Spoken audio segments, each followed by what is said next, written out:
Alright guys, SPY and QQQ are finally printing some bearish looking candles here. We did have an extended move over the course of the week. The past, just this, look at this three white soldier pattern, candlestick pattern on SPY here. I mentioned this in my previous video. This signaled more upside, which, again, we did get. However, like I said, we're printing these bearish candles here. This is a evening star, so you could look for potential reversal here. But the point of this video I really want to share with you guys is mainly this RSI divergence. And I'm going to go over Apple really quickly here because Apple, SPY, and QQQ all have this divergence. What is this divergence? When you see, like this trend line right here, right? You can see price action is moving up. However, you can see on the RSI here, the trend on RSI is sloping downward. So that is what a divergence is, right? They're not going in the same line as one another, right? Signaling that there is, okay, like if they, like for example, right over here, I could give you an example. If you look from this point here on SPY, right, this high on RSI, and I could draw it from here. And then I can draw a same line, right? Just taking this candle, right? Just lining it up where the RSI is.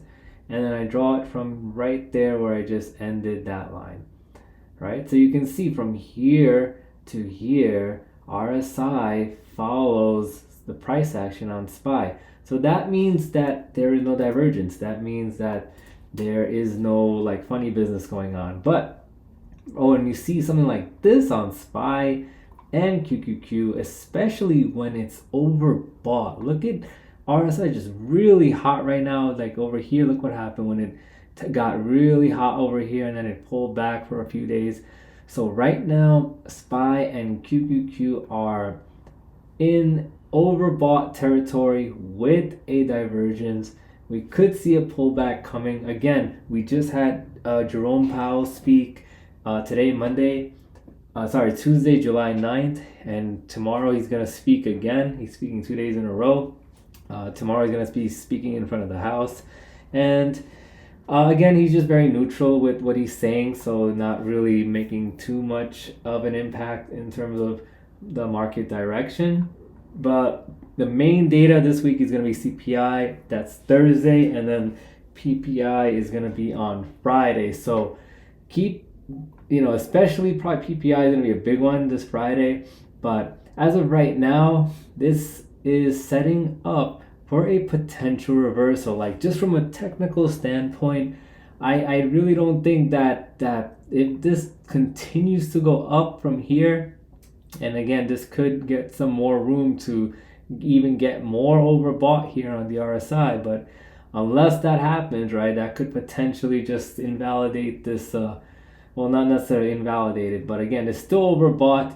And if it does continue more upside based off of decent, cool CPI and PPI, then that would be signaling a potential that this reversal to the downside may not happen.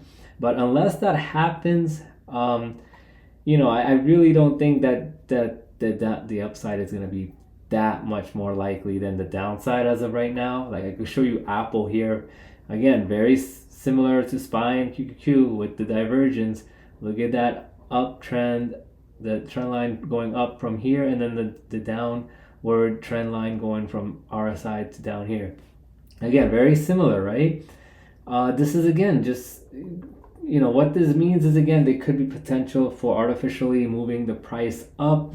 Again, we are in overbought territory here. If you look at Apple here historically, just a little bit back, look what it did when it got overbought over here. Like it just consolidated a bit, and I'm not saying a full-blown pullback has to happen here. Look at that, but you could anticipate a pullback when there is some type of overbuying, especially on the macro. Like this is the daily time frame. I'm showing you guys this, right? Look what happened here.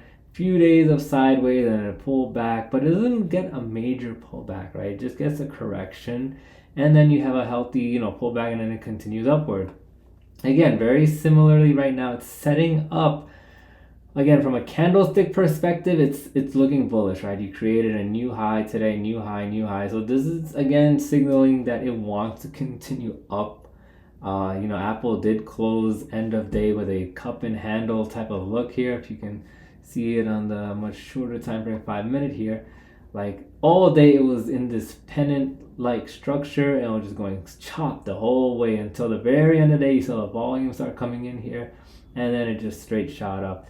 But looking at the macro side, again, you got to keep PPI and CPI this end of week in mind, that there could be a correction, a pullback that probably nobody's anticipating right now because, again, the trend is up, and I don't blame, you if you're thinking that the trend, just follow the trend, right? If you're a trend trader, yeah, you should definitely follow the trend, right?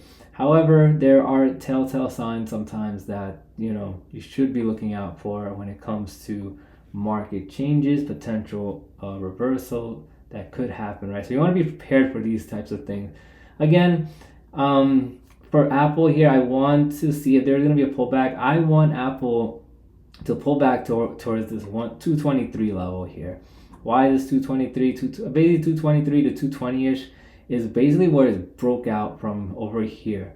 So having a healthy sort of retest around 220 in the next few days or a week would be ideal if there is, and then you get a cooling of this RSI, right? And that would make a lot more sense for Apple to then for them to continue back to the upside if it wants to, if it gets the bounce at this 220 level. That's what I'm seeing on Apple right now.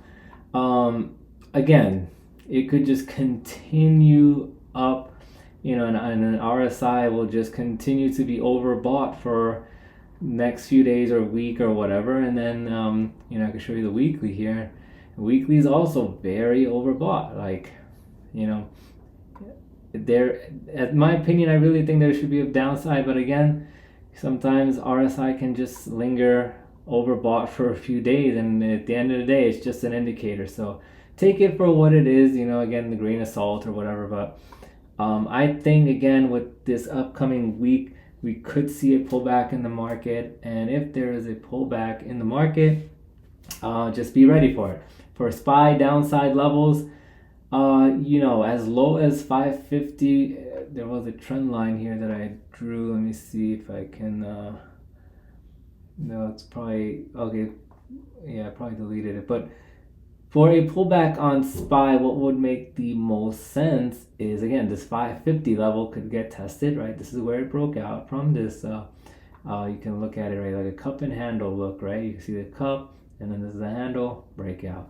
So again, if CPI comes in hot, PPI comes in hot, don't be surprised. I really think that this type of correction is very probable.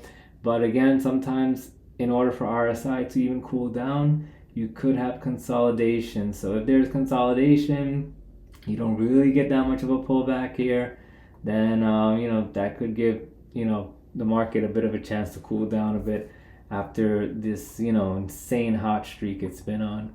So that's pretty much mainly what I wanted to explain in this video: RSI divergence and this upcoming week, what to expect. Again, none of this is financial advice. If you want to join the Discord, the link is in the description. I'll see you guys next time.